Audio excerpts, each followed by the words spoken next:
আসসালামু আলাইকুম। আমি আছি নিদর্শন একটি জায়গা নিয়ে।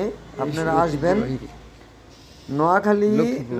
নোয়াখালী হয়ে লাকসাম, লাকসাম কুমিল্লা হয়ে লাকসাম, জমিদার লাকসাম থেকে ভিতরে আপনার লক্ষ্মীপুর, লক্ষ্মীপুর দিয়ে আপনি সোজা চাঁদপুরের যে রাস্তাটা আসছে ওই চাঁদপুরের রাস্তায় ঢুকলে আপনি পাবেন লক্ষ্মীপুর বাস স্ট্যান্ড, তারপর হলো দালান বাজার।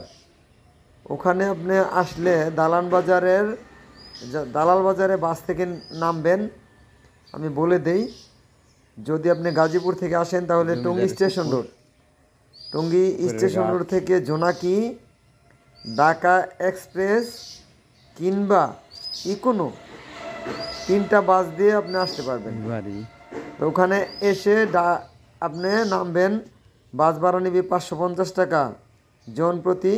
আপনি দালান বাজার নামবেন, ওখানে আইসা দেখবেন সাইনবোর্ডে লেখা আছে জমিদার বাড়ি।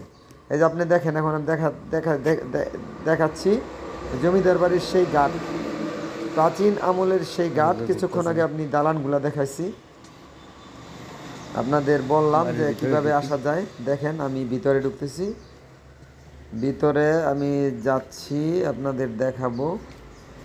দেখেন কত আগের সেই ঘর, এখনো পর্যন্ত বাড়ি। এই দেখেন কি অবস্থা, সেই রাজাদের সেই বাড়ি এখানে আছে। আমি আপনাদের ঘুরে ঘুরে দেখাচ্ছি, যে রুমগুলা দেখাইছি, রুমগুলা দেখেন কি অবস্থা। একটা সবগুলো এখনো বাংলা অবস্থা, পরিত্যক্ত অবস্থায় আছে। এখন পুলিশ প্রশাসন পাশেই একটা, সবাই আসবেন, দুইটা লক্ষ্মীপুর এরকম পাশে একটা রুম নিয়ে ওখানে ওনারা থাকতেছে। আরেক ভিডিও দেখেন আমি রুমগুলো দেখাইতেছি, প্রত্যেকটা রুম দেখেন আপনি, এই যে কি অবস্থা।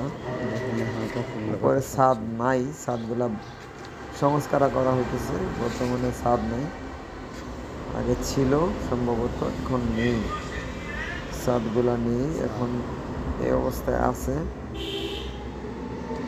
দেখেন আপনারা আসবেন, লক্ষ্মীপুরে আসলেই দেখতে পারবেন, ওখানে আইসা দেখতে পারবেন। অবশ্যই আসবেন, রাজবাড়ি জমিদার বাড়ি দেখার মতো জায়গায়। একটা সিঁড়ি দেখেন, সিঁড়ি দিয়ে উপরে ওঠা যায়,